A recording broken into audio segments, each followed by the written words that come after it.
My name's Erin, and I work at the Lead Center for Performing Arts. I'm the Director of Education and Community Engagement. So I'm joined here by a fantastic panel. I'm so excited to get started. I did want to just say, we're here at Lincoln Calling, and I do want to explore what this intersection means between art and wellness. Where can we find these connections happening?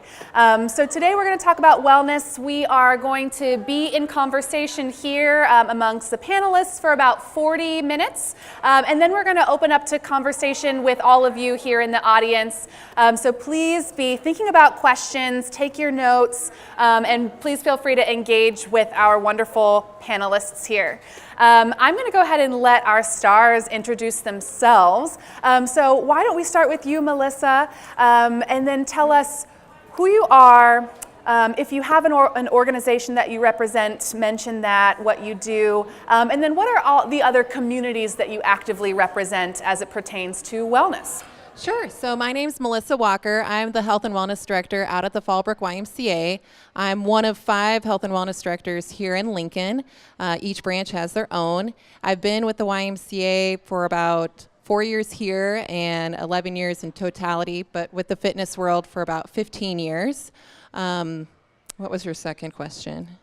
Let's see. So what communities do you feel you actively represent? Oh, gosh. I feel like since the YMCA is so diverse, I'm with a ton of them. I mean, today it was Pilates group, and I had older women that were in that group. Enhanced Fitness, all of our arthritis participants. So that's always an interesting and fun time. So there's multiple relationships and communities within the Y, and then additionally, I'm also on the Pioneers Park Nature Center board. So that's a totally different part of wellness. I think getting out into nature and doing all sorts of stuff out there. So yeah.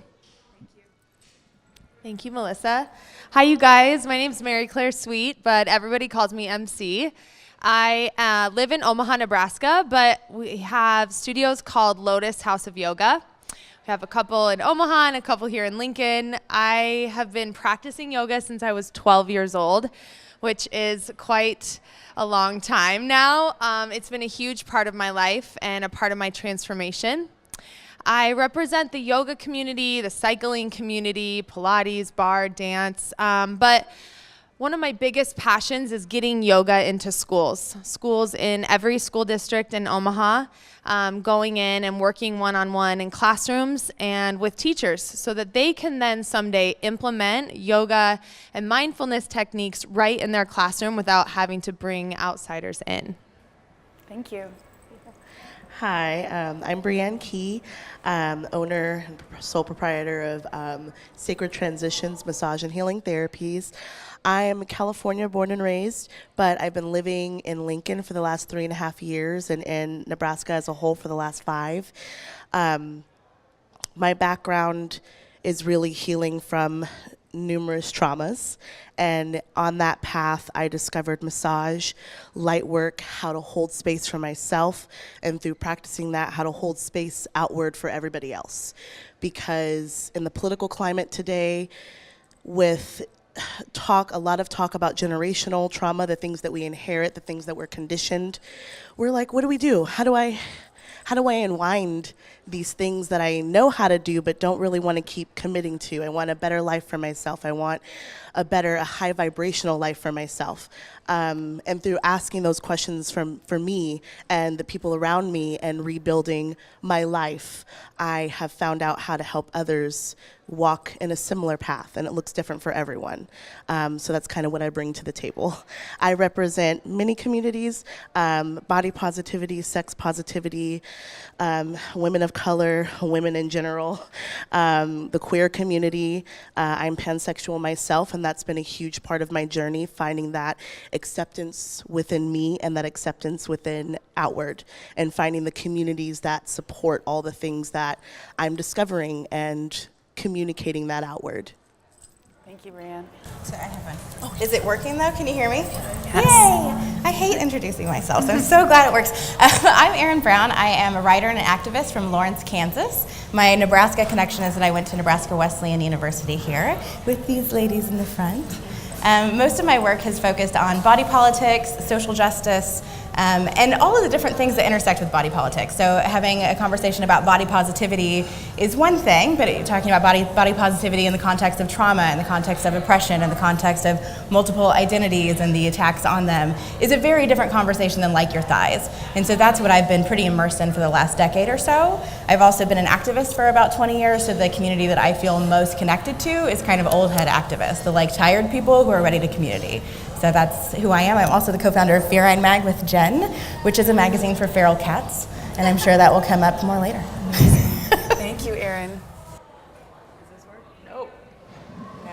Hello? Oh, yeah. Hi. I'm Lindsey. I'm a longtime former professional soccer player, and my connection is Erin. Well, thank you. And I co-founded an online strength community called Formation Strength, and we're geared towards the LGBTQ community. And also heavily involved with an organization called Athlete Ally, which is combating homophobia and transphobia within and beyond sport. And most of my work besides that, though, is now broadcasting for the wonderful sport of women's soccer, or soccer in general.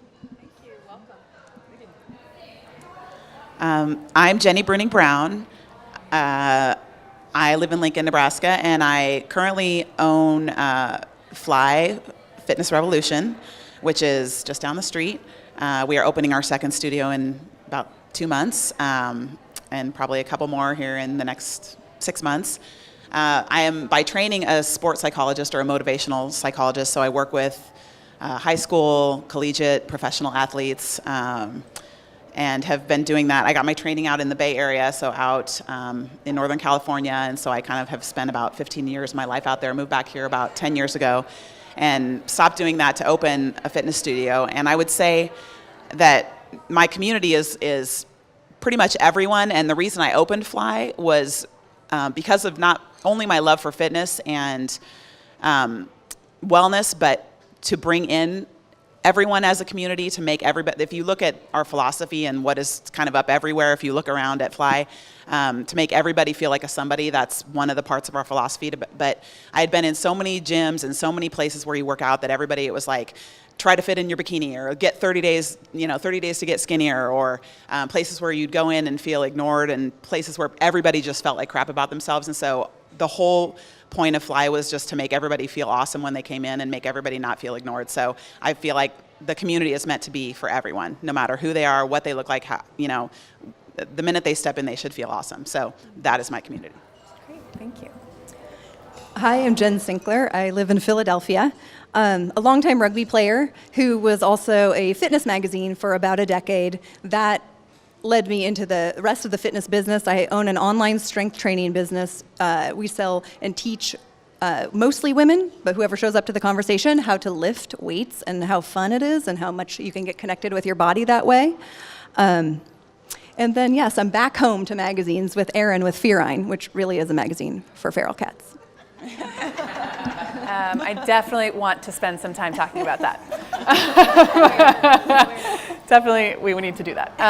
So I think before we get into some more specific conversations, I think it might be helpful to have a dialogue about what you each feel is the difference between fitness and wellness. Since it is a women's wellness program, but a lot of us are engaged in fitness practices. I'm curious to learn from each of you what you feel personally is that difference between fitness and wellness. Does anybody want to start? Jen? Why not? I think that the difference between fitness and wellness, I think the line there is that fitness artificially separates from wellness. And really what the fitness industry and the ways that it falls down, and frankly the ways that a lot of magazines, women's magazines especially, fall down, is that they do not address wellness. They address fitness and they press on buttons that actually lead to worse overall wellness. I think inherently that word fitness implies that we need to fit into something, that there's some specific mold that we are working towards fitting into. And wellness just implies wholeness. Wellness implies a holistic practice that you do to feel like your truest self, not something that you're trying to fit into. For wellness, I think, and fitness is part of it. And we really think about, you said holistic and mind, body, spirit, and thinking about your social, your emotional, your connection, being part of a tribe. I think all those things are really important. And it's so interesting, as moms or as wives, or how we make those connections in the community. All those things add up. And I think fitness is just one part of that puzzle. Thank you. Hi. Fitness versus wellness. I feel like in fitness, maybe there's more encouragement to set an ideal or goal or standard for yourself, whereas in wellness, you're becoming more in tune. You're focused on the internal rather than exclusively the external, and whatever that looks like for you. And the practices that you do also, that varies based on what you feel most connected to inside, rather than trying to meet other goals that are set for you. I think fitness became just like a really artificially loaded word, when really it should mean just like moving your body in ways that are cool, and maybe you're trying to get stronger, or maybe you want to be faster because your kid got really fast, or it's fun to run or ride a bike because of winds. Like, we kind of missed out on that stuff, particularly for people who don't identify as male, because there's like one thing that we're supposed to wholly focus our life on, and that's looking a particular way before anything that comes out of our mouth matters, before anything else about our person matters. And so fitness is like loaded when it's really just like moving around, and then there's all these different options for moving around. And the other problem with that is when people move away from fitness because of these things that are really damaging, then you miss out on all of those benefits of moving around too. So fitness is one aspect of taking care of yourself and your life and your body, sometimes not the most important one, depending on what's going on in your life. And I'm really hoping that both the fitness community and like the body positivity people who have moved away from fitness can kind of start to look towards each other a little bit more and find a way to communicate about what all of the options are without having all of the conditioning, damaging crap attached to it, because it's just moving around, right? And then there's science to it. I mean, but also moving around. Yeah. I mean, I seem to always have to follow Erin on these panels, so I don't know if I have anything else to add except what everyone has said. Do you have anything? Yeah, I mean, formally condoned. Okay, great. I have a collection of words here as I was talking with folks about this panel. A couple of words were uttered a couple times, and these are the main ideas that I'd like to focus on, but also, be thinking about words that you want to learn more about, and of course, please, panelists, throw some out. Things that we can spend some time with, I'm thinking, are the word strength, that idea of strength. Bodies, definitely want to talk about bodies, body positivity, body policing, especially as it pertains to women and femme bodies. Confidence, leadership, barriers, boundaries, these things. So start getting these juices flowing. But maybe we could first talk about bodies. This is a women's wellness panel, and I know that we have some experts among us about women's bodies and about wellness when it comes to women and the ways in which we experience the world and the ways in which the world attempts to moderate us. Erin? It's really hard to talk about body positivity without addressing that there are so many people that feel unsafe in their bodies on a regular basis. And so for me in my own life, I didn't realize that having a bigger body, and for me that meant not taking care of my body, was how I got to a bigger place, was a way that I was hiding so that I would feel more safe. I had less attention from people walking down the street, less people trying to interact with me in a sexual way, which is not the case for big girls. Let me just not tell that story like it's sad. But the idea of feeling safe in your body is challenging for some people in a way that other people completely dismiss. And so if we're not thinking about that when we're thinking about being positive in our bodies, if we're not thinking about underlying trauma, if we're not thinking about how we feel at night versus how we feel during the day, if we're not thinking about safety, period, then we're not really having a genuine conversation about body positivity. And I know so many people, particularly women, who have lost a lot of weight, and their primary reaction to their new reality was that they don't feel safe. And that's a really common story, and it's a really common story with trauma. And so that's where like just looking at like fitness, like work out because you like yourself and then feel good about your thighs is really missing like really deep important stuff that's so grossly embedded in our culture that we don't even begin to address it. And I feel like do you have more to say? You said trauma earlier, and I was like, we're going to tag team. It's going to be good. I knew that this wouldn't happen. I knew it. I will just add shortly that, yes, when you don't feel safe in your body, you don't know where you fit in. Especially in fitness and wellness, you just don't know where you fit in, where to start. What one class might work for one person might not work for you. When I first started, I couldn't even be in a class. I had to grow to that point because I was so just not in love with myself yet. And that is definitely something that I see with a lot of women in all shaped bodies, all sizes bodies, just that comfort level, just being comfortable enough with yourself to go for it in front of other people. I couldn't agree more. And I want to add to this conversation the idea of comparison too. So much of how we value ourselves is how we compare our bodies and our journeys to other people's journey. And we look at our own body and go, okay, our body doesn't look like that body. And so then we all of a sudden have some sort of valuation on who we are as a person. And when you say bodies, to me that means every single human walking the planet has a different body.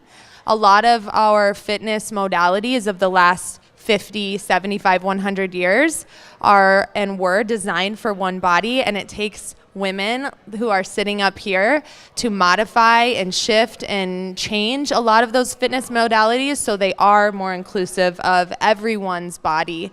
I think that a powerful thing we can do for the children coming forth in the next generation is really eliminate that idea of how my body looks compared to someone else's body is just not how we should value ourselves as humans.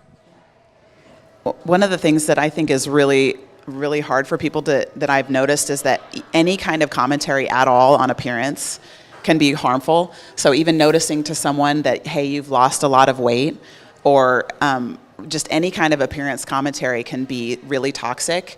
And working with teams, when I've worked with teams in the past, I've been brought in when those kind of comments at all can just bring people down because they say, oh, I've had comments that I look thinner, and then they think, well, what did I look like before? And does this person think I look really good? And even from a parental perspective, if you're commenting on your children, that something about their eating, any comments about appearance, about eating, about food, the toxic environment that we create around people, about food, about what people are eating, about their weight or shape, all of those kind of comments create such a toxic environment because people start thinking about, oh, that person's concerned about how I look. They think about how I look. And at the second that any kind of that stuff happens at our studio, for instance, our instructors have been told we never talk about that kind of stuff. We never talk about weight and shape. It becomes toxic immediately. And so I just think it's an interesting thing to think about when you're in your life, if you're bringing those kind of things up, if you're thinking about, it's so hard because it's something that we all do, and it's not, like we're bad or wrong, for doing it, but it's just it's so ingrained in all of us, but it makes you think about, well, where am I in this place? So Great. And there's just so much more interesting stuff to talk about. Yeah. Like anything else. Exactly. And that is Yeah. that is exactly it. Like why are we focusing on that? And Right. and you don't know you don't see people commenting. Like I think about, I have daughters, small girls, and you don't in the morning, if my husband says, "Oh, you look so cute in that outfit today." But you don't notice someone saying that to a little boy. You don't look so cute in that outfit today. Or it's like there's so often that little girls are commented on their appearance or how they look in an outfit. And appearance just becomes the defining characteristic of a girl often. And then we just define ourselves that way as we get older. It's on our shape or our weight. And then that's how we start to feel about ourselves, as if our weight or our shape change. And then this is why we feel bad about ourselves. And that's exactly the point. There are so many more important things to focus on, who we are as a person.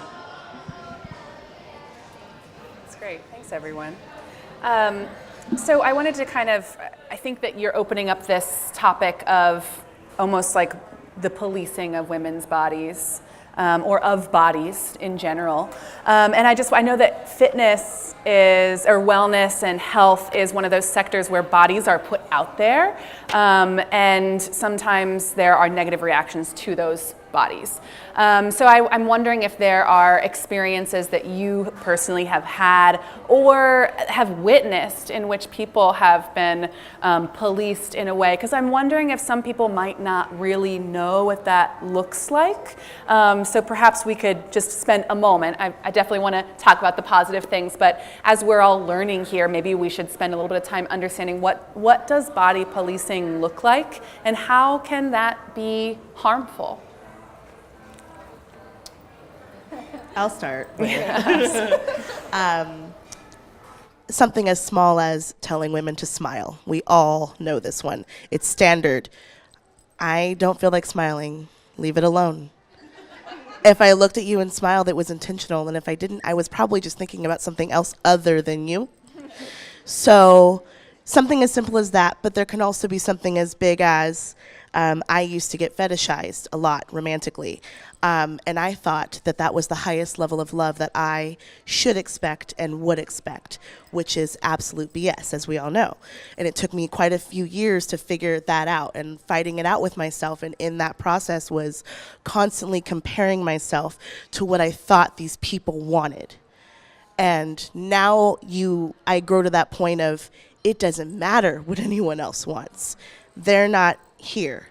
I am. I have to live with this. I have to do this. I have to carry and sustain it. So when you are putting those expectations out on someone, when you are policing, you are placing an external expectation or goal or perception on someone that might not fit them, that probably doesn't fit them. Most of my experience with body policing has been on the internet, and I have been like a woman with a voice on the internet talking about big, giant activist topics for the better part of the last 10 years. And I'm up to 2 hands, I think 7 times in that time has somebody who didn't like what I had to say said anything about the content of what I had to say. It's just the way that they cut me off is that I'm fat and ugly and nobody should listen to me. It actually was one of the best things for my confidence that has ever occurred, because for a long time that was like what I thought every day. I'd wake up and be like, everyone's gonna think I'm fat and ugly and should shut up. And so having that feedback constantly was like, actually, that's just wrong. And you don't have anything to add to the conversation, so that's all you've got. But like in terms of like bodies and fitness, and there's bodies on the internet, and then sometimes people comment on them. I've never seen that without a bunch of negative commentary, not ever. And without getting into what it is, like it doesn't matter the size of the body, the shape of the body, the perceived fitness level of the body. If it's a body, and then in particular if it's one that is female or femme, it's going to be shredded. Rather than talk about whatever they're talking about, whatever they're doing. Is it a nice photo? Anything else. It's just the way that we cut people off. And it's convenient because it's the box we've been put in. It's the thing that we're told is our most important thing. And so that's how we cut folks off.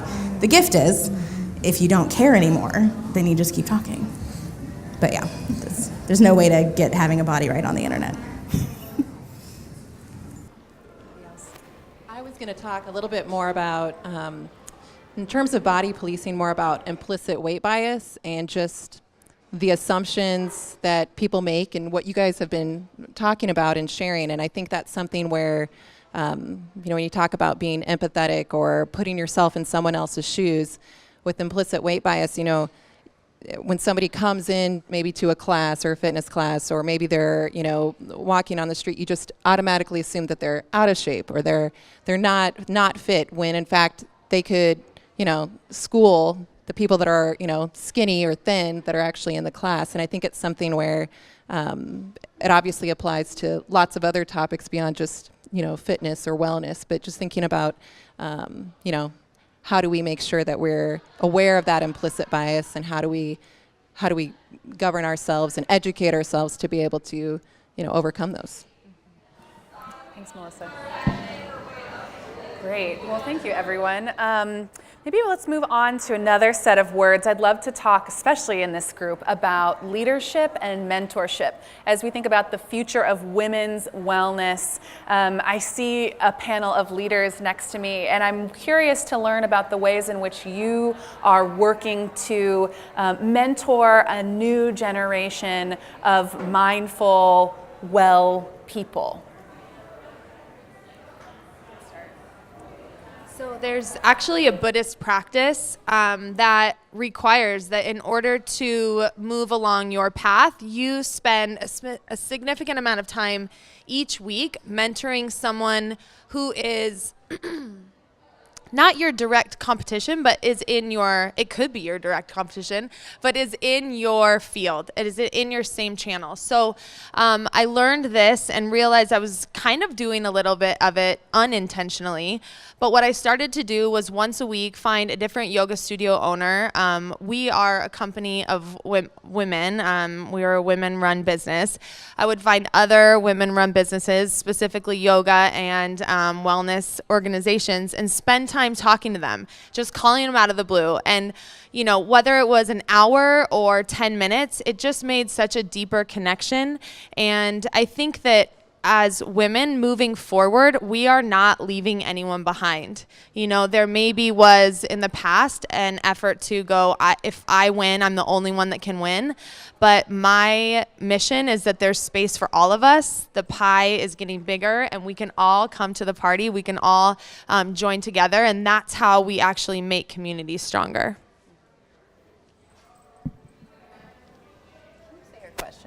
Yeah, I'm wondering about leadership and mentorship. So if anybody has a real idea about leaders building leaders, the ways in which you feel you embody leadership, or you know, we could go at it from the mentorship. Are you actively mentoring people, and you know, how are you doing that? I'm curious to hear a little bit more from you, Lori, about your work and the LGBTQ community in sports too. Yeah, I think for me, leadership is more about building communities that are inclusive and being active with stating that and facilitating that. And that's why Formation Strength, what I co-founded, is geared towards the LGBT community, because obviously my background is team sport. And while not everyone has the same beliefs or feelings within teams all the time, it's a way to a lot of times build a safe space for people to grow into themselves. And for me, strength was that as well. And that's why I've facilitated that into like this online forum. So that makes sense. Yeah, absolutely. Thank you. Others? Okay. I have a friend who's not here, but one of my favorite leaders, and she works differently than you do, and I'm sure that they both work perfectly, but I thought about her while you were talking, because she's created this really wonderful community in her gym, which is in Connecticut, but everyone isn't welcome there. And the deal is, if you cause harm to people in the space, you're corrected. And then if you continue to cause harm to people in that space, then you're not welcome anymore. And so when I'm looking at people that I want to work with, people I want to align myself with, people I'm going to stand next to, I'm looking for people who are able to critique others and are able to be critiqued. Because a lot of the stuff we're talking about is like conditioning. We have conditioning around all kinds of stuff. And so in order to really create safe spaces and spaces where people can experience wellness and can expect to not be actively harmed being around you, then we have to be able to both be able to critique when we have better information and receive critique and know that we're all going to be on the receiving end of it sometimes. So it's a little bit of a different take and maybe not a popular one, but everyone's not welcome unless you're really interested in growing as a person and making sure that you're not causing harm. I think I am sort of echoing on both of those, or jumping off that a little bit. I think that when I think about this question, the idea of mentoring or being a leader is creating that same kind of community and really fostering a community that people feel like they can be a positive person, a positive influence. And so I don't think about myself doing that. I think about everyone in our community pushing out those values and that system of values that is positive and supportive and open to everyone and accepts everyone as they are and authentic and, really just a supportive place where people feel like I can come in here, I can leave here feeling better than when I came in. No matter what kind of day I had, no matter what I have going on, I know that I can always come here and feel amazing. And then when I think about, that kind of a community, I think about there's women that are my age, there are women and men. I mean, there are CEOs, there are people who are in college, there are high school kids, there are all sorts of different people coming from diverse backgrounds, and everybody comes together and nobody cares what anybody has or does or what, any of that, but everybody comes together and they all support each other. And I feel like everybody leaves there feeling better than when they came in. And that's mentorship and leadership, I think. So. That's great. I think when I think about this question, I think less about how I've mentored or led and more about how I was shaped by mentors and leaders. And so what I echo is what I was taught, what I was raised on, what I was healed by, with my own flair and my own experience added. So I feel like in the external communities, leadership and mentorship it varies. What circles are you in? What does your inner circle look like? What does your slightly outer circle look like? What are your resources that you most are attracted to when you're struggling, when you're doing great? What do those look like? Where do you find your leadership and your mentorship, and how does that shape you and how you react to the world? That's great. Thank you. I'm hearing a lot of the word community. I'm hearing a lot of the word inclusion. So I kind of want to go there. When you and I were talking, Jenni, you mentioned that you are in the business of creating communities. It's not just a facility that you run, but it's a community that you actively are building. And I've been hearing this word inclusion a lot. And so I thought I wanted to kind of spend a moment thinking about exclusion. And are there populations that we can visibly see that we're missing from wellness spaces and wellness communities? Who are those traditionally excluded populations? Why? And what are you all doing as leaders and activists in the wellness community doing to bring people in, bring people along? So who's been excluded? Why do we think that? How are we going to bring them in? I think some of the community gaps and challenges of chronic disease prevention and management programs and people that have, maybe they're diagnosed with cancer, or they have Parkinson's, MS, arthritis. I think a lot of chronic diseases get either neglected, or we have not yet determined how to best provide services to meet those needs. Because sometimes they might not feel welcome in a variety of different settings. So I think if we're able to provide that setting, build those specific communities, I think that allows for them to thrive, and really they find their tribe, because sometimes they are disconnected and don't have that opportunity. So I think that's really important to provide those types of programs. And thankfully at the Y, even nationally, we've really started to address that.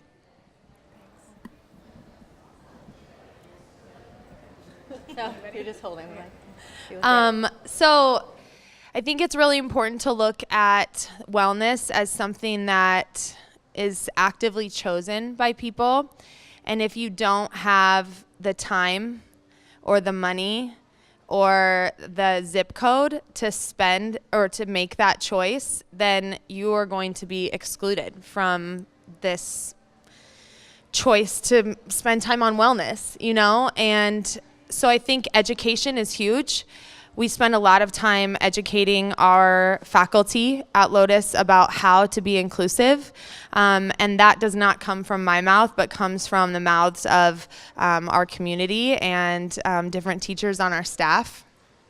And then in addition, I think that community outreach is huge, going into underserved communities, going into the prison systems, going into hospitals, going into schools, but also just kind of sharing that message and leaving it there. I don't think, in terms of what I do, which is teach yoga, I don't think everyone on the planet needs to practice yoga. I would love for everybody to practice yoga, but I don't think that it's my job to go and save people with yoga, And so it comes from education. It comes from sharing our abundance, so sharing our knowledge and sharing our love with underserved communities. And then, keeping the mic in the hands of people who are underserved, rather than somebody who, like me, has had the opportunity to make a choice to practice yoga since I was little, and make sure that I'm passing the mic.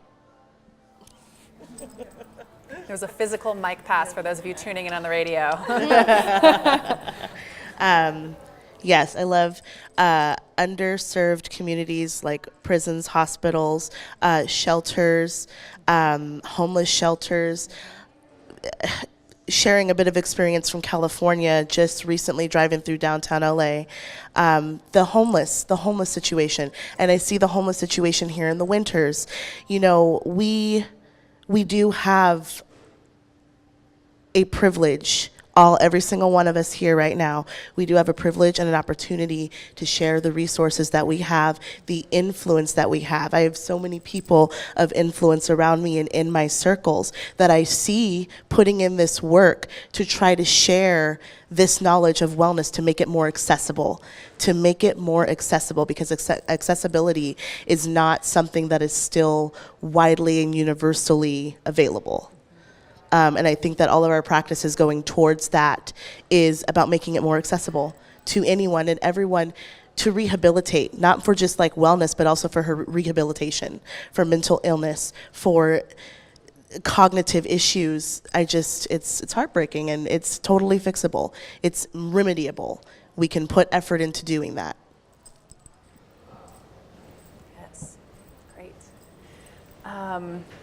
Perfect. I know I wanted to also talk a little bit about the health practices that you all engage in, and I know specifically Brianne and Clare, you both engage in health and wellness practices that have very, very, very deep roots. And so I was going to ask you, how do you incorporate the origin of your practices and those people who practice before you or establish these practices into what you do, and how do you honor that? And feel free to be explicit about the practices that I'm mentioning too. So I can speak to yoga. Yoga is a 5,000-year-old practice. The way in which we know yoga in the United States is about 50 years old at the max. So the practices that we're doing are rooted in something that was started in Mysore, India about 115 years ago. And tracing that lineage in every single teacher training that we do is vitally important. So people can really see that are in our training programs where this practice comes from. Now, that lineage is also peppered with stories about how this practice was pretty much designed for men in the military.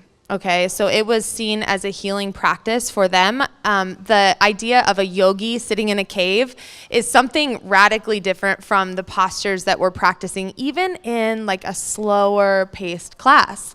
So it is through our teacher training programs that we really try to honor the lineage, and we do honor it. It's a part of our integrity, so our teachers really know what they're teaching and where it came from and what teachers influenced that along the way. Practices. I started in community college, just doing free movement dance classes. I was really into modern dance and Pilates, and my Pilates teacher was also my modern dance teacher. And she was an incredible lady that really taught me how to be in tune with my feet, how to start analyzing my gait when walking, when standing, when posturing. I also grew up with sleep apnea. Even before high school, when I started putting on the weight, I've always had an issue with apnea and just getting enough oxygen at night. So just dissecting these little things that I knew about myself that were just not fully forming, and starting to do research. I did a lot of research. I'm so grateful for Google in this day and age, because I just put anything in there and I'm like, how do I fix this? How do I feel more confident about this? And it starts to lead me towards different books, different healing journals, different communities of people that are talking about these things and how to do everything. I ended up here in Nebraska because I was feeling really stuck in a rut, in a bubble in California. My trauma family was there, and I'd never known life outside of that trauma. I'd never developed my own sense of self outside of sheer daily survival for about 20 years. So I ended up here out of a whim, like wandering, trying to find like, where can I go where, I don't know any of this. But it doesn't work that way. It doesn't work that way. And I learned the hard way that it just follows you. So that wasn't enough. Moving wasn't enough. So then I fell into this Lincoln community, and one of the first people I met, I started working at Natural Grocers. A lot of people kind of know me from being head cashier for 2 years, hello, on O Street. And I did a lot of reading, standing up there for 8 hours, 5 days a week, around nothing but yoga journals, health journals, women's health journals, books on vitamins, supplements. I just started absorbing it. I'm so grateful for that job, for that time that I had. Turmeric, introducing something as simple as turmeric. I have chronic inflammation.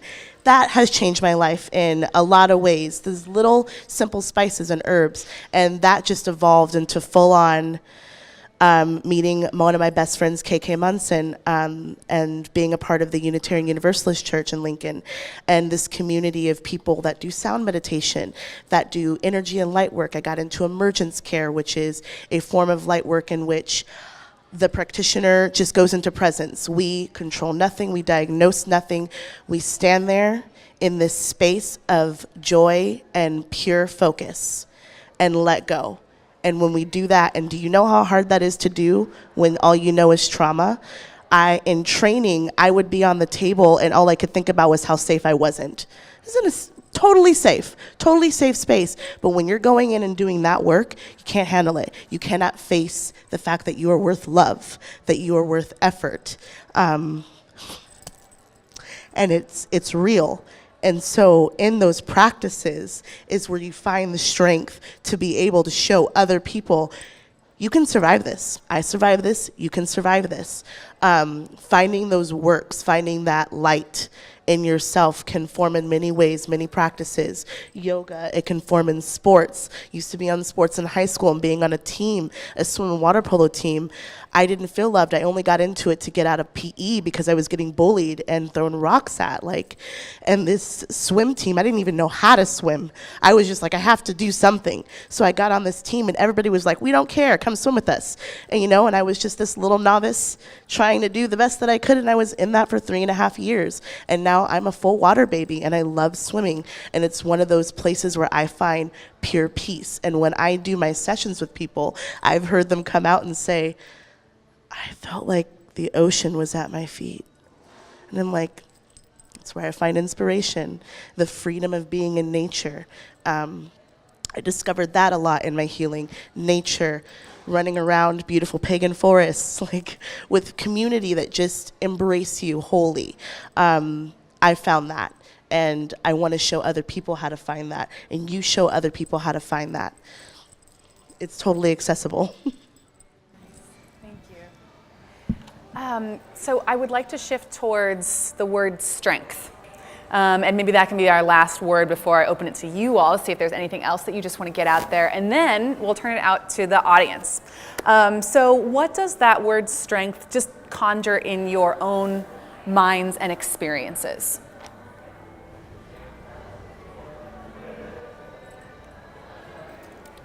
To me, I think it's willing to take risks or having the ability to do so.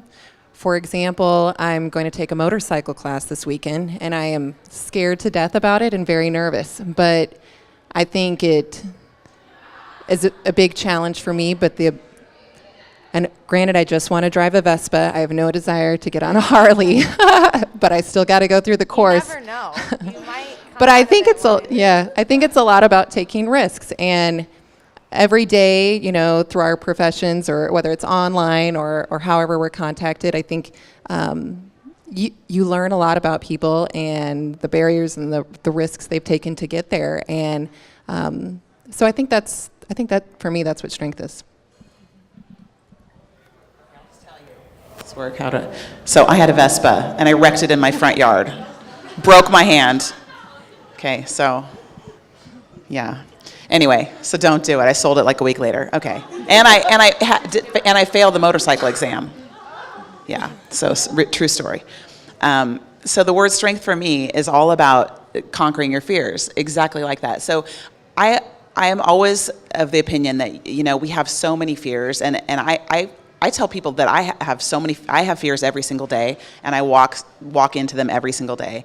It's not about not having the fears, it's about having the courage to face them and having the strength to just walk into them. I actually told my dad today, I said, Dad, you just have to literally shut your brain off, and whatever it is that you're scared of, you just have to do it before you talk yourself out of it. And I think that is strength. That's what I think it is. I'm thinking about strength in the context of community specifically, and I'm thinking about what Erin said earlier about boundaries, essentially, and who you let into your community. And I think that a strong community has strong boundaries around those who do your community harm. And then within the community, I think strength is the sharing of stories and the celebrating of each other.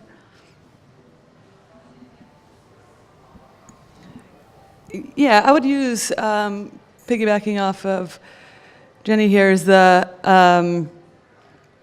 conquering your fears or confidence building. Because for me, in terms of being a team sport, it wasn't always, there was a lot of uncontrollables. And so it wasn't just about playing good soccer, it was becoming the best athlete I could. And one of that for me was strength training and becoming a better athlete to set myself up to be in the best position to hopefully be chosen by a coach or make a team. And so it was about chipping away and finding different ways that I felt confidence, but also that I was making headway each day. I think about strength as being when I don't feel strong, it's like I'm not strong enough to pick that up or say that thing or whatever. So then strength is like the ability to move in accordance with my values regularly, to say the thing in the moment, to pick the thing up that's in my way, whatever it is. And we think of that a lot of times, I think, as being an aggressive thing. And so I think the way that I would like to see our conversation about strength evolve is that yes, moving your mouth, yes, moving the thing, yes, having the autonomy and the integrity to do the thing that you need to do. And then also being accountable for whatever you did there, 100% of the time. Because a lot of times when people feel really comfortable moving the thing, saying the thing, whatever it is, and they don't feel accountable for how they impact others. So that's what I would like us to call strength. Great. Anybody else want to talk about strength? I think about strength with my inner circle that you were talking about. One of them is sitting right over here. One of them is sitting back there in the corner. And I lean on them so much. I wish I leaned on them more. And I think as women, we think we can do it all. And we think by, talking about it or sharing our struggle or our challenge with those people around us, we're putting our stuff on them or something. And so we're well, I don't want to bother you. Or do you find yourself apologizing for things oh, I'm sorry, did I accidentally, And I think that we can have more reliance and surrender to our inner circle. And if you want to bolster that inner circle, it's about going back to what you said, figuring out what your values are. What do you find important? What's in your gut instinct? What's in your heart? And then making sure that you align or are surrounded by people who share those earth, gut, heart values. That's great. Should we talk about feral cats? Yeah, no, I'm kidding. Are there any things that you all wonderful panelists want to talk about first before we turn over to the audience questions? Audience, be thinking. Gather your thoughts. Okay, you guys have been saying a lot of really wonderful things. I'm glad you feel like you've expressed a lot of valuable things. I also feel that way. What about you, audience? Are there questions that you have for this wonderful panel of experts about wellness? Yes, I'm going to come to you. Getting out to the audience. Ricky Lake. I can bring this one, right? Or the. Hello. My question is more based on social media. I feel like it can be a blessing and a curse, honestly. I know I can feel really awesome during the day, get on social media, and I'm like, God, my life sucks. You know, and I think it's easy to see only the happy moments on social media. And people don't often post like their kids are screaming in the car like mine do, you know? I think it's easy to let social media sort of control. And I guess in asking my question is, what roles do you think play into social media, and how do you as a leader instruct or talk to those surrounding you about the effects of what it can do for them, or how it can maybe not affect them quite so much? I'll jump in. I always encourage, first and foremost, and I think we can all agree, if it's too much for you, turn it off. It is not vital. Anyone that needs to reach you knows how to reach you. Turn it off, log off for as long as you need to recoup, because that information isn't going to turn itself off, guys. So if it is, I tell people self-care also means unplugging. Essentially can be about unplugging, even for a day, for a few hours, whatever you need to reset.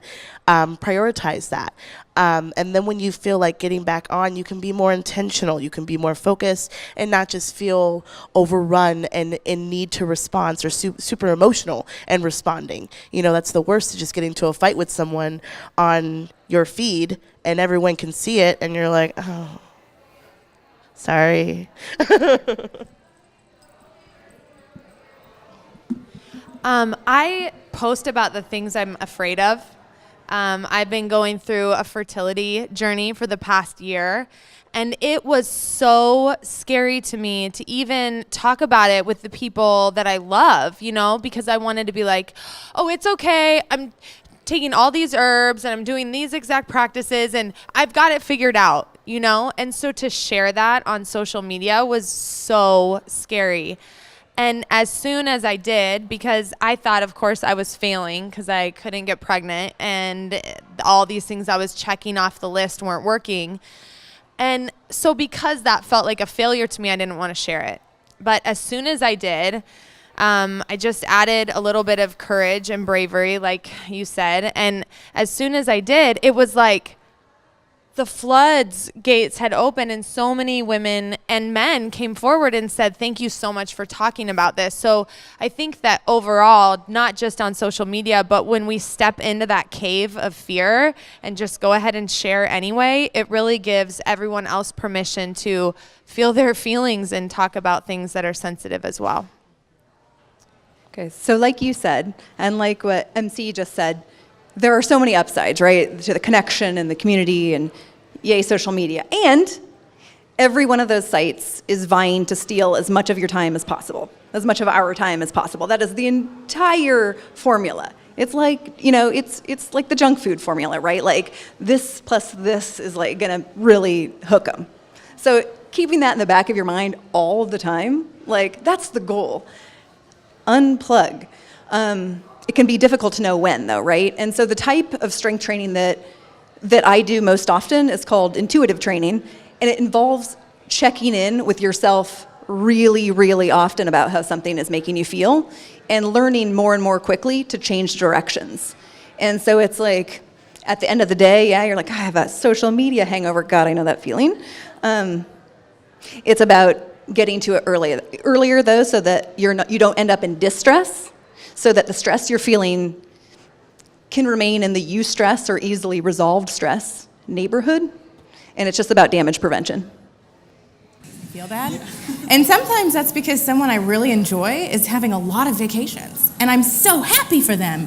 And I'm not having a lot of vacations right now. So something about that right now is just like not working for me. And so I just unfollow it for a minute and I revisit, you know, and nobody has to know. It's not a whole thing. I do not do a lot of learning about social justice stuff, and I do not consume trauma on the internet. So if something comes up that I'm like, oh, this is something that I need to be present to, or this is something that a current event I'm not aware of, then I look for a podcast, I look for a book, and I spend intentional time consuming things that are difficult and not like this. I don't ever want to watch trauma like this. We're not meant to consume that way, and I think that's part of why social media has gotten really hard. And then for myself, is just being like a public person online, I'm always cracking up when people will do like a no makeup selfie day, because I'm like, that's every morning before I put my makeup on. So I just try to be really transparent. Sometimes I look like I've been crying because I have, and sometimes I look like I'm wearing fake eyelashes because I am. And whatever I'm talking about is really actually authentic to what's happening right now. So I'm making sure that as a person that people have the option to follow, that I'm not giving just bright sides, and I'm not just, I'm not branding anything for you. I'm not, it's just wherever I'm at right now, and that's kind of a roller coaster, and that's pretty accurate, I think, to most people. I am probably a terrible person to answer this, but I'm answering it anyway because I think what I have to say is so important. It's actually not, but I'm saying this anyway.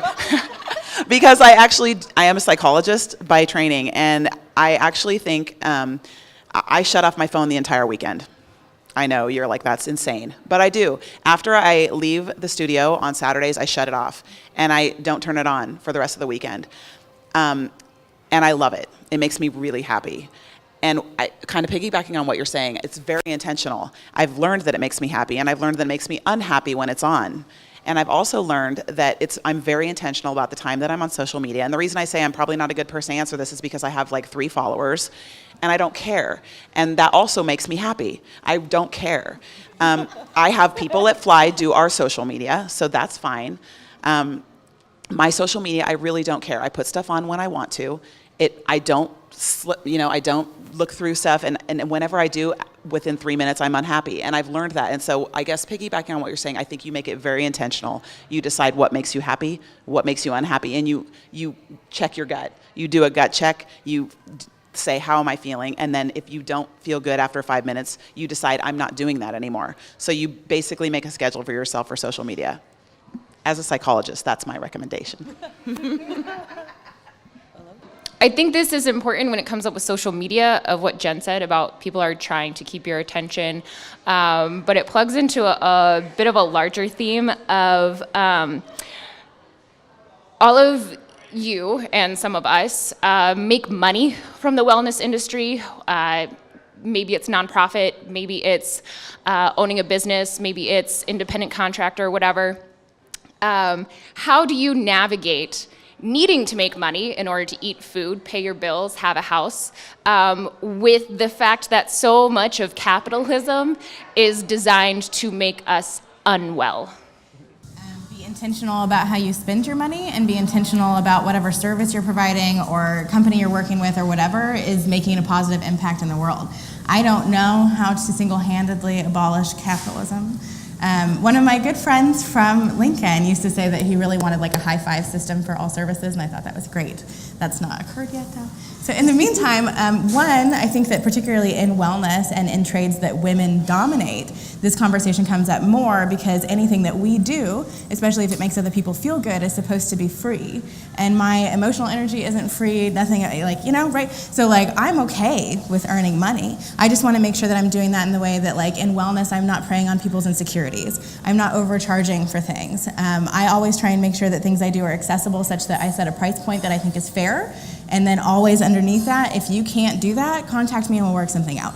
And that actually doesn't happen a whole lot. And when it does, it's somebody that really wants the thing and will use it. So yeah, I mean, I think you just have to like make sure that you're aligned with your value system, but like we also got to eat. And I've never heard a man ask that question about how he feels about making money. You know what I mean? Which is like, it's a really great question. I would like to hear how a man might answer it. But like, I feel really fine about trying to feed myself, and I feel ethical about how I spend the money when I have it and exactly how I'm making it.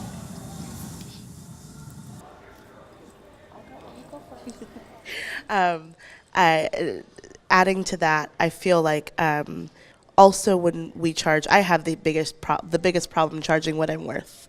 I went to school, I put a lot of energy into it, and I have clients that leave me, half of them are in this room, they're like, don't question me, just Jesus, take it, and I'm like, because I want you to feel better, I want you to just be okay. I don't want to charge for that, but also bills to pay, and it's a struggle, and I'm a small business, it's just me, so having the clients tell me, I don't charge enough, here's more money, I know that I'm not overstepping, I'm not taking advantage, I'm not out overstepping my boundaries as a healer, I'm doing what I'm supposed to do with the utmost integrity. And I think that's what matters, integrity and accountability. I think we have a huge responsibility not to message in a way of, if you don't use my product, you're not good enough, or to get better or to get good enough, use my product or service or, studio. So we've been really conscious since day one that none of our messaging is going to be around, like, if you want to, like you said, feel good and look great, or, if you don't, act now, because if you don't, nothing is based on the fear mentality. Nothing is based on scarcity. It's all based upon abundance and what resources you have with your true self and how you can bring those to the table. So I think a lot of the responsibility lies in our messaging and marketing and communication. I work in healthcare, and probably 50% of the time a patient will tell me during a physical something they feel negative about their body. And a lot of times they want a plan about, how can I lose weight? How can I make these changes? And what's the best way to be positive and to start down that path in a successful and healthy way? I would first say my first concern is the way that you're talking about yourself. Like, every single time somebody says something negative about their bodies, I want to point out that as being a problem first, right? So my first concern is the way that you're talking about yourself. And then depending on the person and how well you know them, I think making it really, really, really simple. Like, if you want to get started, maybe focus on drinking more water, because we know that that's good, it's going to make you feel good, and 30 minutes of movement a day, maybe that needs to be walking to start, and then see what you're interested in. But make it really, really simple and point out that they had been negative in a way that you're not agreeing with. Because I know a lot of people go to their doctors and say something like that, and they walk out feeling like, well, she agreed, because you didn't say the exact perfect thing, because that's not exactly all of what you're doing there. So point that out and then make it really simple. We see so much compartmentalization, right, in the healthcare industry. And I feel like so many of our problems in wellness have to do with that silo effect, right? And so I feel like the solve in a lot of instances is the network. Like, who do you trust in your network in terms of resources? Like, can you introduce that person to someone you know that they'd be safe with, that you've vetted? And that's if there are resources, for personal training or for a gym. But basically figure out, all right, what is then the next? Who would you recommend them go to? Yeah, to echo off of that, I think a lot of it is trying to get the clinic to community, what are the next steps? And I think with resources or being able to vet those individual companies or, gyms or whatever those resources might be. I know, at least here locally in Lincoln, we invite physical therapy offices to come in and look at our facilities, see what kind of equipment we have. They visit with, the directors, the trainers. They make sure that they're comfortable, feel like we have the competence to be able to execute whatever plan might come our way. Additionally, I think on our part, it's getting in front of those types, like yourself, or getting in touch with, I think with our cancer survivor program, we go to the lymphedema on, the therapist. We go and we talk to those individuals. We meet with the nurse practitioners and really describe what we can do, because I think a lot of it's also the awareness. So I think it is just making those linkages without the community, whoever that might be, whether it's yoga or massage or what have you. I think that, for some people, kind of like what you're saying, that if they don't want to get hooked up with a gym, or maybe they're not even at that place yet, that even starting with something simple like saying, hey, 3 times a week you could start out just walking 5 minutes. If you're not doing anything, just go out and walk 5 minutes. Or, if you're at work, walk around your cubicles for 5 minutes, or get up from your desk, at every hour. Something really, really simple, because people set goals that don't even know how to set a goal. So you helping set that, even if you had a plan, you said, for the people who are not moving at all, here's the goal I'm going to have for them. And that's to get up once every hour and walk to the bathroom. That is literally a good movement goal for people who are not moving. It's like walking 30 minutes is a lot for people. So if you had a movement goal of getting up and walking to the bathroom 8 times a day. That's a big goal for somebody to do in the first week. People don't realize that people that are not moving at all, they could feel like they've achieved a goal. And then the second week, they walk to the bathroom, twice during the hour or whatever, and they're feeling like I've achieved a goal. And then they start feeling accomplished and they feel successful and they start feeling confident. And it's actually, it doesn't require them running a marathon the first week. And so that's how people, it's the couch to 5K, but in smaller bits. It's those chopping away, starting to make movement. But then you have a goal for people who have actually done something or actually been to a gym before, because some people would never walk into a gym, not in 10 million years. So. Like, why do they want to lose weight? Is it because you're trying to keep up with your kids? It's because you aren't feeling confident? But that might be a good question too, and that would steer you toward like, oh, you're feeling, like you're out of breath when you go up a flight of stairs. Then maybe starting with some walking would be a good thing, but not just like, I think when we hear a woman say that she wants to lose weight, we're like, yeah. And that's just like the response for everyone. And so acting like that this is a brand new thing that's never happened before, like, why might you want to do that? And that you're being kind of negative, like just really approaching it objectively changes the conversation and interrupts this conversation we don't even realize we're having all the time. Ayurveda is the sister science to yoga. It's the medical lineage of India.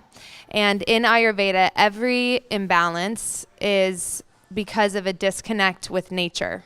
And so I think for all of us, getting outside more in any way, shape, or form, especially like you guys are saying with walking, but reconnecting with nature and the trees and being outside with your kids, with your partner, with your friends, by yourself, frolicking in the woods, reconnecting with nature is a huge way to get out of the blue light and the recycled air and the sedentary life that most people in that position are in. So, nature.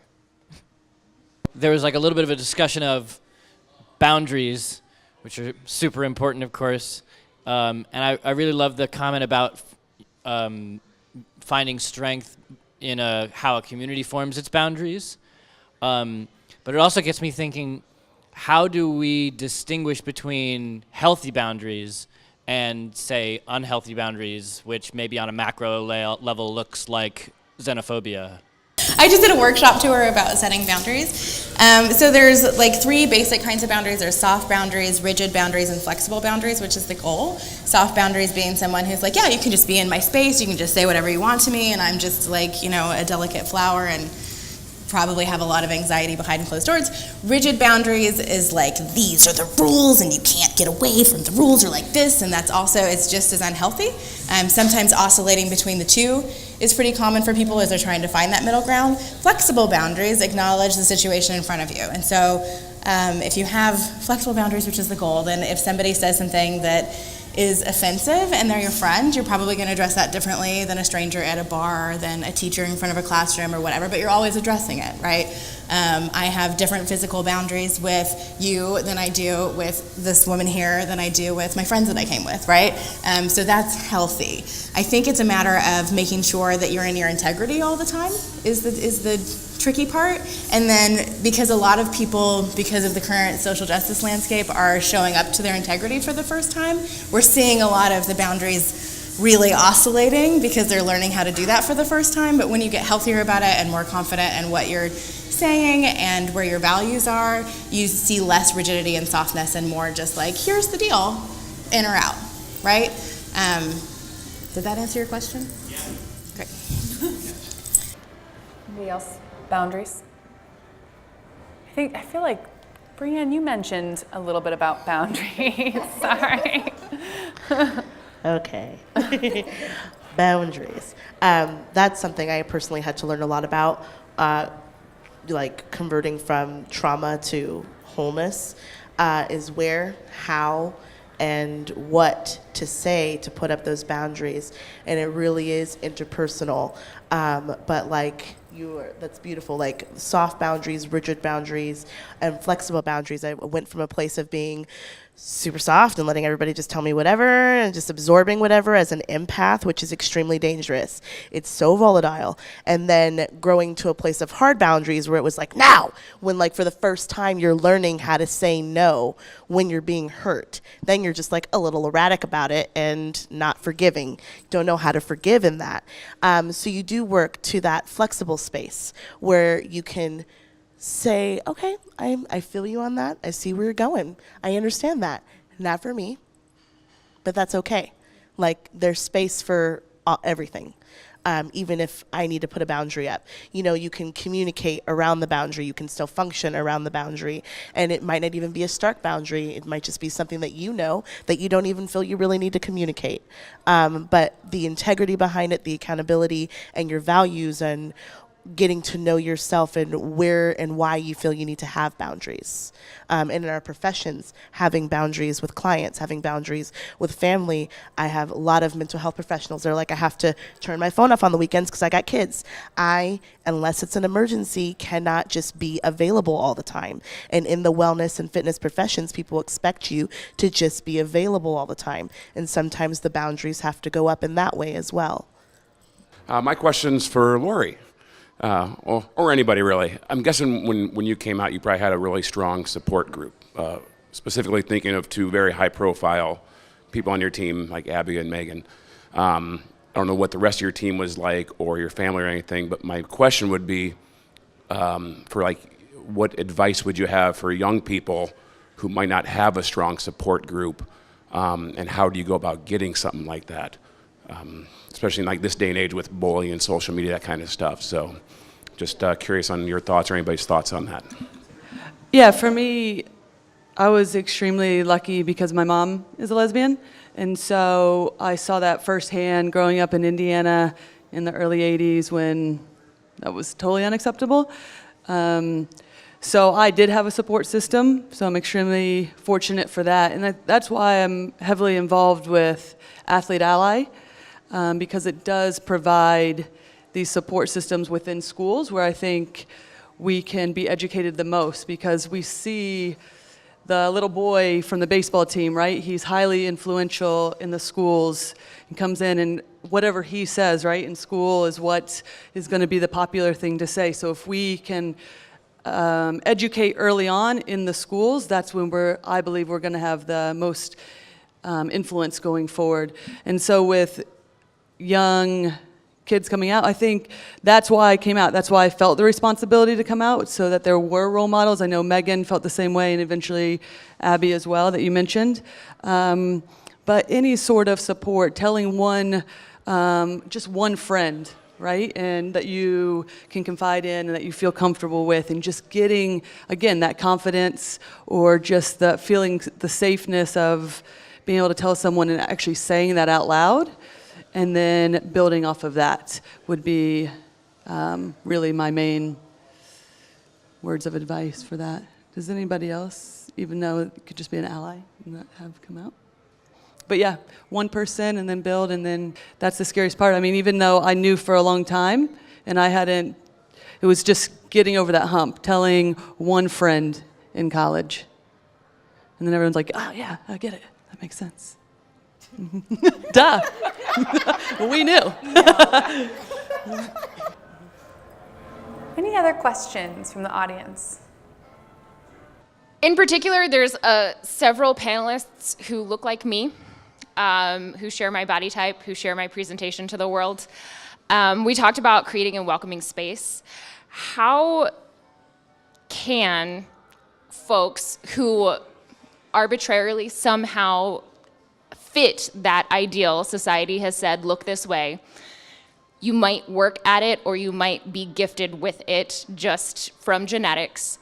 How can messaging, and I'm gonna say our because I'm in front of people too teaching, how can our messaging help people, or how can we try to interrupt, like Erin mentioned, the conversation that's already happening? Like, before I open my mouth in front of a yoga class, I am a skinny white chick who looks like I can do whatever.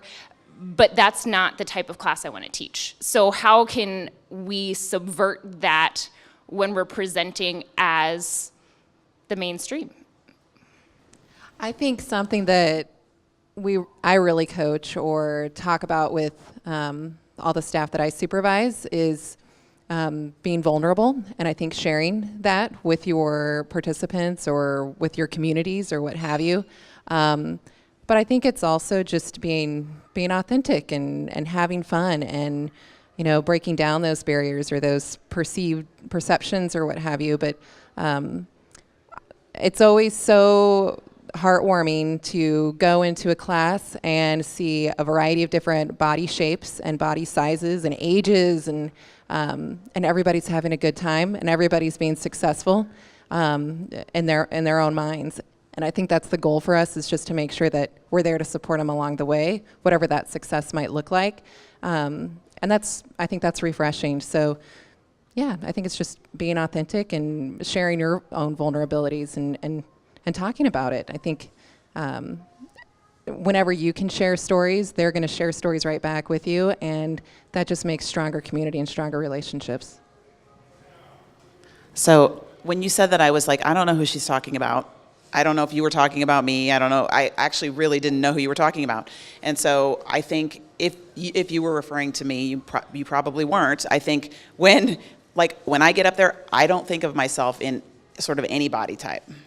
Like I think I've always taught my classes just like not really thinking about my body. Like I don't weigh myself. I don't think about, I don't really think about my body that way.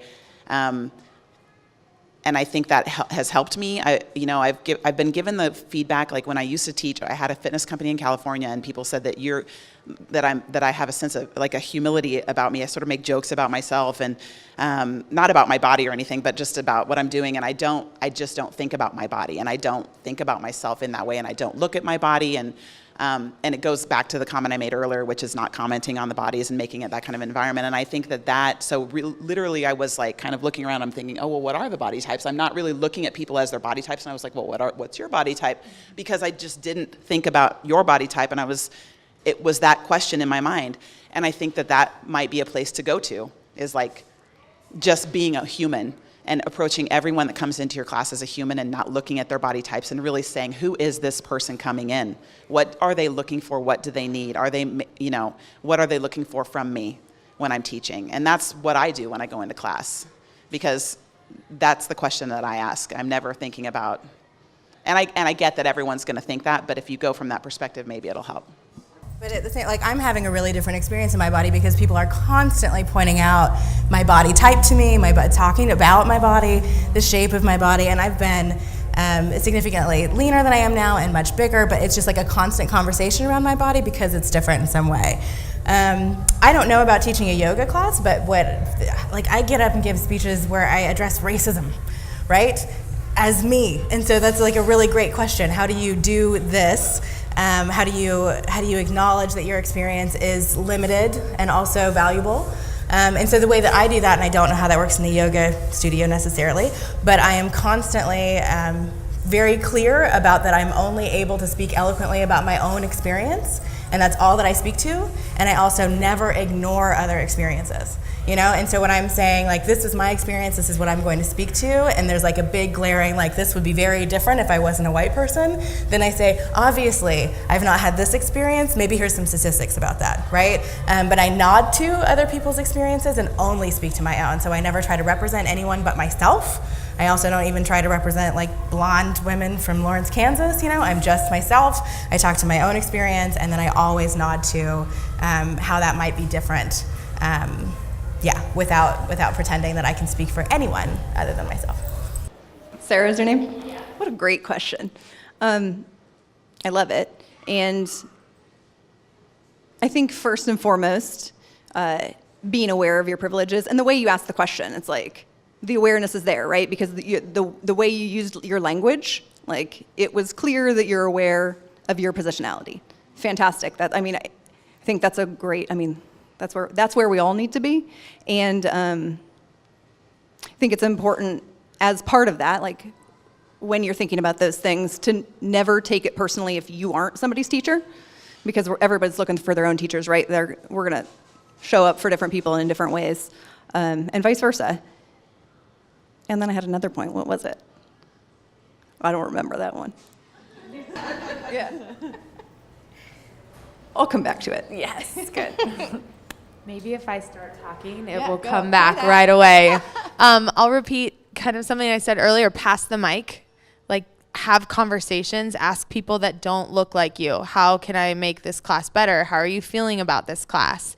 Don't try to just fix it all on your own from your experience and your privilege. Ask questions, get into conversation, and pass the mic, because I think making the conversation more inclusive requires us to listen and not do so much talking. I love that, and I love the idea of passing the mic, and I got my idea back. Yes. And that is about something that Brianne said earlier about, like, who are you surrounding yourself with? Like, do you look like a club? Does everyone look like you?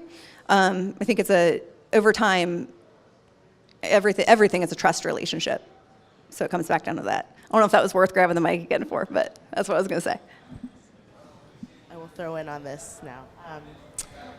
I love every single one of your points, and I appreciate all of it, because I am one of those people that doesn't fit the mold and that walks into spaces and immediately I'm always uncomfortable. I always have to be uncomfortable being uncomfortable. That's just my life. And I appreciate that, because it gives me power. I find strength in constantly functioning while being uncomfortable, even in anxiety, in PTSD, and body positivity. I just did a Pilates class with a one-on-one instructor in San Diego, and she was not trained with bigger bodies or any body other than what she learned in school. That personally pisses me off. Do not tell me how to do this. I'm in the pose, I'm doing the best that I can. And I warn you before class, in yoga, Pilates, anywhere, I'm gonna modify. I have been doing these practices my whole life, but with mental health, sometimes it goes in the back burner and I have to tend to the other things first, and the body's the last. So getting back into it, let me do it the way that I know how to do it. I am listening to you and I am here and I am present, but don't criticize me because I'm not meeting that cardio rep in Pilates when you're doing the 100. Like, I'm trying. And I know that you don't understand that it's gonna look different, but that's your fault. I am here and I showed up and I take up space, and I'm not apologizing for it anymore. And I find myself constantly apologizing for it. Yes. Cool. I'm going to take moderator's privilege and ask the last question. But again, please find our panelists afterwards. So we're here at Lincoln Calling, and Lincoln Calling is kind of the reason that we're all gathered right now. And as a person who personally comes from an arts background, I'm really curious to know about what your thoughts are. First of all, who are you excited to see at Lincoln Calling? Second of all, how does music or going out into the world, experiencing art or being an artistic participant, how does that impact wellness? Freedom. Absolute freedom to be in joy, to be free of the stressors that weigh you down. I live a very beautiful, bustling life in California, but when I come here, it's fully different. And it's really hard for me to marry my two worlds. So I'm constantly sharing bits and pieces of my two worlds at one place and sharing with my friends what I do here and what I do there. But when I'm in those places, I look forward to the pure joy of my communities, of going out with you guys, of communing with you guys, of trading healing work with you guys. That it brings me up. It brings me to a place where I feel free in a world that's constantly trying to restrict every part of me. I don't have to worry about it. It's a freedom, and I'm looking forward to Lee Kelly 47 and Lion Babe. You're welcome. I come from a family of artists. My mother is an artist. My family are musicians. I grew up listening to music in all aspects of my life. So for Lincoln Calling to be in its 15th year is incredible. And I think that Nebraska has had a vital music scene for, decades and decades and decades longer than that. I think freedom is the best word. And music for me is also huge therapy. They actually have done a study that live music is better for your brain than a yoga class, which for this yogi is a little tough to admit, but as a panelist for Lincoln Calling, like, go see the music now, okay? It's like you don't have to do any poses. You can just dance and feel the vibration of music. But music is essential to what we do at Lotus House of Yoga.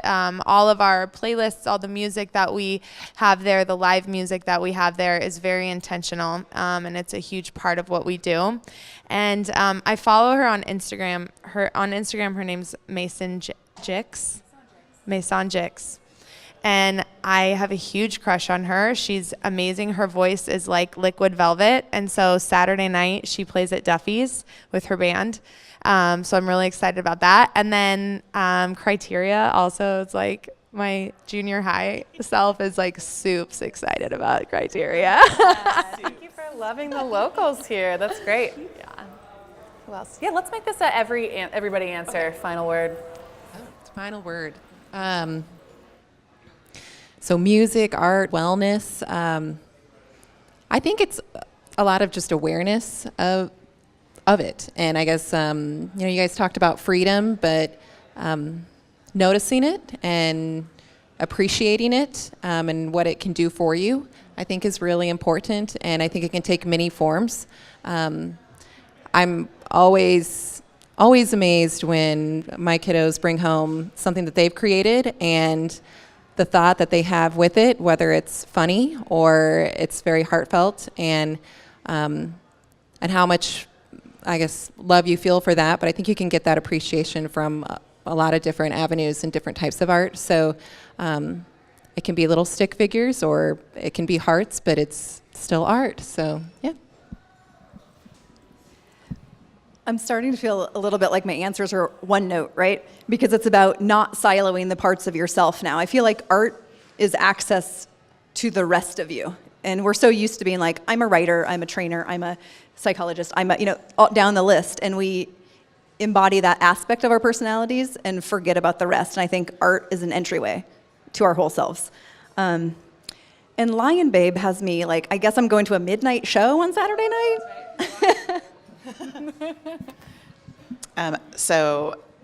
I think this weekend is the South Point Art Fair, so that's cool. So if you're not going to, you should go to that. But I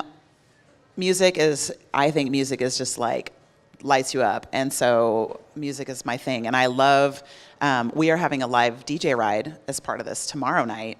So if you want to come, I think there's like, I don't know how many spots there are, walk-in spots tomorrow. So that's at Fly tomorrow night. I think it's at 6 o'clock. At our studio. It's not outside tomorrow night, so that's probably good because the weather doesn't look very good. But live DJ in the studio tomorrow night. But all of our music is just, music. All about it. So I thought about this question a lot recently because I asked Jen's an artist, and I asked her not too long ago what art was meant to her, and her answer was so simple. It was self-expression. And I thought that was just the perfect answer, and it summed it up, and I was like, yes, that makes sense. So I agree wholeheartedly. Art. What's cool about art as relates to everything is that it has an interesting history in terms of who's made it, who we observe as artists and who we don't count as artists. There are rules to it and classic ways to do things, and then there are people who just completely subvert all the rules, and it's better than anything we've seen before. And so art is fun in that way because it has all of this context, and then you just have to experience it. I'm really excited for LaKayla. One of her songs is a Fearine Mag, like get in the mood to write for the magazine song. So we're really excited about that. I think that's it. Great. Well, I want to just say thank you to every single one of you for devoting your time and sharing your own experiences and your expertise on wellness. Thank you for helping us imagine a future that is more wellness-minded. And please feel free to approach the panelists and worship at their altars, and they will not like that, but please ask questions, get to know each other, and go out there and experience some art this weekend. Thank you so much, everyone.